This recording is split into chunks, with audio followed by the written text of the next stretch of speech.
Hey guys, you're watching B-Tech. My name's Basil, this is Tomi from Gadgetsboy, and we're going to talk all about MWC. So first up, what are you actually excited about this year? There have been so many leaks, but what's the thing that's pricking your interest?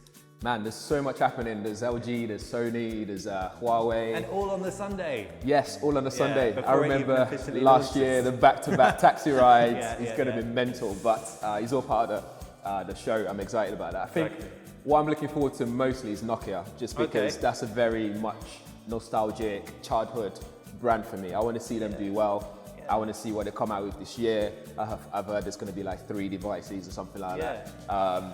Apparently the 3310's coming back. I was going to say, Snake. so all the leaks are like pointing towards the Nokia 6, Yes. the Nokia 8, the Nokia kind of Snapdragon 8, whatever flag, and then a feature phone Feature phone. with Snake. Snake. That's the best part. I mean, I can't remember my high score on Snake, but I just remember being addicted to this thing. I think apart from Snake as well, I like making my ringtones on it and stuff. So I'm just, the only thing for me is I want to see what they do to it that's different. Are they literally just going to bring it back out, or are they going to modify it so it's like a bit, maybe it's going to be an Android device. Imagine if you had like old school Nokia brick with a Snapdragon 820 processor and like 4G and a 23 megapixel camera around the back. That's going to be crazy. But in this like perfect candy bar brick form. It's funny as well, I saw people started bringing out the phones out of their drawers and stuff. Like you forget how many people still hold on to this thing, and it's still charged. It never dies. it still charges and everything. It's amazing. What about yourself? What are you most excited about? So I'm probably flip side to most people. I'm looking forward to Samsung. Samsung looks like they're going to be bringing out a tablet. Anyone who's seen B-Tech, you will know that I draw a lot. I do like crazy, and the Samsung tablet is going to have an S Pen. It broke my heart when the Note 7 happened. Yes. The whole. I think a lot of people were broken-hearted from that. Like it just, but what really pained me was the fact that there were no relevant devices out now with pens that were just freaking awesome. So the Lenovo Yoga Book is awesome, and it has a pen. I really like that, but this is a tablet to compete on that front. So here's a question for you. Do you still think there's a big market really for pens? Because sometimes I still feel like it's very niche. Because I had the Note 7 for a while before this situation, but I use the S Pen sometimes, not as much as I thought or expected myself to use it for. So do you still think there's a marketplace for that, or is it still niche? You see, I am the niche because I used to be a graphic designer, I used to be an illustrator. I love that stuff, so I am absolutely the niche. So I can't answer that objectively. I will say, like everyone I've spoken to who isn't me found that they use a pen less and less as they had the phone. So you're probably right, but that doesn't change the fact I am Are you still excited about it? gunning for a Note 8. So we see a lot of hardware stuff like mobile phones, tablets. On the software front, do you think we'll see anything from like Microsoft? Or I don't know, just in general? I mean, I don't think Microsoft's going to be doing anything this year. I want to see a Surface phone so badly, but I don't think that's going to happen. I think Windows Phone's dead in the water. Windows 10 will eventually probably roll out into a phone form factor, hopefully. Like I can't. BBC iPlayer dropped support for the Windows Phone app. Like that's huge. That's really bad. So, and then I think at CES I saw a lot of Alexa. And well, AI is like the buzzword. The whole thing around the Huawei P10 and the Samsung Galaxy S8, which is expected at the end of March, is all about AI. I don't know what they're going to do. Like Google now is super smart. Like I find I use that. That's probably out of all of them my favorite. What's your favorite? I feel like I like Alexa. Amazon Alexa. I've never met her either. I mean, the day we meet, Alexa, call me. I think I like Google Assistant just because it's more conversational. Contextual. I like that because I don't want to keep going, okay Google. I just want to carry the conversation on. Like when I'm listening to music, for example, on the Echo, I would love to be able to just go next track without having to say the buzzword first and then etc. So, but integration of that into a mobile phone, especially Alexa, I'm struggling to see how they'll make that work well in terms of having to keep pressing it to launch it. I would love to have a hands-free experience. Well, it's going to be it's on the US Mate 9, I think. Yes, I saw it at CES. I haven't seen it in practice. Oh, I saw it in person, and basically you still have to launch it for it to work. I'd love to be able to go, my phone's on the side, and just go, Alexa, turn all the lights on. You know, but yeah, I think we'll see a lot of integration with AI in different formats, in different forms rather, because Huawei do this thing with their software, with AI, machine learning. Yeah, machine learning, and also Sony does it with the charging, where it figures out how you charge your phone and then make sure that the phone charges in a way that minimizes impact on the battery. Yes. So yeah, it is happening under the surface. Yeah. But I guess now people are starting to shout about it. Yes, yes. HTC, they used AI as well on the U. On the HCU, Yeah, which is a pretty interesting way of doing it. Yeah, it's starting to get a bit creepy because it's like, I'm always listening, I'm always watching you. Yeah. But that's kind of like part of progress, I guess. Definitely, I'm all for that. I'm all for progress. So aside from Samsung, like, are you in any way generally excited about tablets? For me, it's kind of a slightly like. You know what the problem is? The bigger smartphones are getting, the less I find myself having the need for a tablet. Definitely. Because screen size is never been a massive thing for me because I'm either on my phone or I'm not. So when I'm not on my phone, I'm on my laptop. Exactly. And my laptop's slim and lightweight and etc. that I can carry anywhere anyway. Yeah, for sure.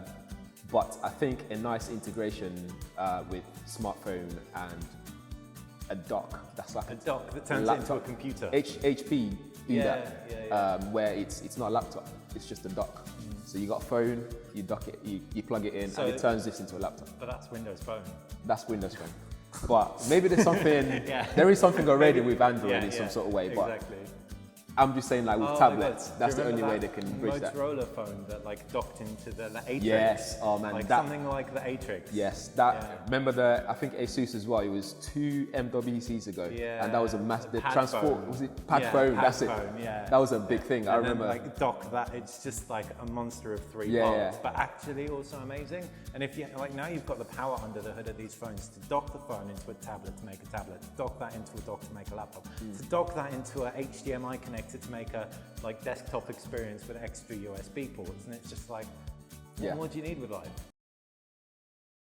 I think one thing we haven't mentioned, VRs and AR in the mobile space. Yeah, so HTC has said that they're going to be making a mobile Type 5 at some point. And they haven't specified how it's going to happen, but they said expect it to be different. Right. So what are your thoughts on the current like VR space? I love VR, but use case is still quite limited. I want to see more use case for it. I mean, AR, I want to see something with that as well. Yeah. Because I like what HoloLens is about. Yeah, HoloLens is sweet. They've recently found a way to allow you to record content from it, so people can see what you're seeing, which is great. I think that's the start. But I really want to see it integrated, a bit more mobile. I think that's what I'm looking for. Because at the moment, I feel like I have to, unless the high quality ones like the Vive VR, I'll have to plug it into a powerful PC, etc. It limits the audience so much. I mean, everyone carries a mobile phone, so they need to find a way to make it high quality for mobile phone users. But then again, do I really want to see people on the tube? Have you seen the locked off? OnePlus 3 advert with the dash charge, and like she's basically at the airport and she just plugs in and it charges, but the guy next to her has a VR headset and everything is connected to the power, and she's just looking at him like, oh my gosh, what a loser. And then but actually, if like VR becomes really, really standardized, that's what you're gonna get. Let us know in the comment, how do you feel about that? I mean, sitting on the train, on the flight. I think on airplanes it's fine. Okay. Because you want to zone out anyway. You do want to zone out. You want a living room, Netflix. But I feel like on the train, especially like we live in London. I mean, going on the tube and seeing people with that would be a bit weird. Just public spaces in general. It's also really inconsiderate because you're sitting on the train, you have one of those on, a pregnant woman gets on the train, and you don't offer her your seat. That just makes you a bit of a dick. So that's very Couldn't pull it anymore. No. But I think mobile VR would be amazing if it was done well. Use cases, Tim Cook said he sees AR as like a big part of the future now. Right. And that's interesting that like someone at Apple is doing it, considering how little Apple is doing in that AR space. by comparison. I think they bought Zapper. Yes. So that's a step towards it, but it'll be interesting to see how the iPhone 8 Plus like turns that into reality, and like with dual cameras that becomes more viable because those dual cameras capture perspective information. But that we're going to see any of that at MWC. Going back to mobiles.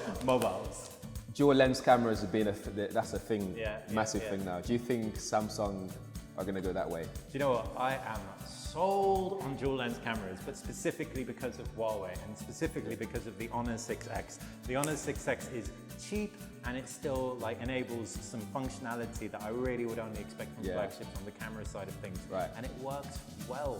Yeah. It stops being a gimmick as soon as it starts working really, really well. Yes, that's right, that's right. How about you? I like it. I'm not fully sold on it just yet. Yeah. Because the use cases that I've seen, the black and white photography, changing apertures and stuff like that, those are things that I can already do without a dual lens setup. So I don't know, I'm still on the fence about it. I want to see it used maybe slightly differently, because the phones that I use that I really like the cameras on them, they actually don't have dual lenses. Dual lenses, so what are they? S7 Edge and the Google Pixel XL. Okay. Those two phones, no dual lenses. I'm like Mate 9 and iPhone 7 Plus. Right, they literally, both dual lenses. This is a debate on its own. So, I mean, and you think about camera quality, I think those two phones that I've got win any day. So I don't like the Pixel XL because I find it produces unreliable results image-wise. It's not consistent. Some are like better than anything I've ever shot before, but others are just not. But yeah, I find that with the dual lens phones, at least you've got that point of differentiation. Okay. They offer manual support, so if I wanted to take a standard shot, I could and tweak everything. But saying that then, with the tweaks and stuff, would you then say, who's that aimed at? Because my mum just wants to get her phone out and take a picture. Yeah. She doesn't want to tweak anything. She doesn't even know where to begin. For sure. But she would probably be able to manage wide aperture mode. But then again, she wouldn't think of doing that. She doesn't know. So yeah. Maybe, true. My brother doesn't know how to do manual photography at all. Right. But he's got a P9 and he uses wide aperture mode all the time. Like, and takes pictures of family and friends. But yeah, I don't know, it's a point of differentiation. I think we've got to a point generally where everything is so freaking samey. Like, I'm pretty much clawing at any point of differentiation I can. That's why I love the Lenovo Yoga Book with the keyboard, the holographic keyboard type thing. But yeah, no, I think there's real substance, especially in the lower end, behind the dual camera setup, because it improves picture quality to a point where the Honor 6X in the price bracket is the best phone. Yes. That you can get camera. Pricing is ridiculous. Ridiculous. So yeah, I mean, generally though, like with regards to MWC, it's all looking around flagships, LG G6, and no Samsung flagship phone probably, but the tablet, a flagship tablet. Have you heard any other stuff around mid-ranges? No. So I don't think Honor are there because they've already done CES. Huawei's got P10. They've got P10. OnePlus, they're activating 3T a lot at the moment. I don't see them doing anything around there. HTC hasn't announced the conference and they've just released the U's. Yes, I think MWC is the show for flagships. Yeah, and that makes sense. That makes sense. I'm excited. Hopefully you guys are excited too. If you are, comment away. Let us know exactly why you're excited. We're excited also to say that we've done another video over with 3 UK. Check out the YouTube channel, youtube.com/3. And you can see us with some of their guys talking about much of the same. We'll never stop talking about MWC for a while now. No, exactly. Yeah. Thanks for watching. Thanks for watching. Subscribe, like, all that good stuff. Bye. Catch you in the next one.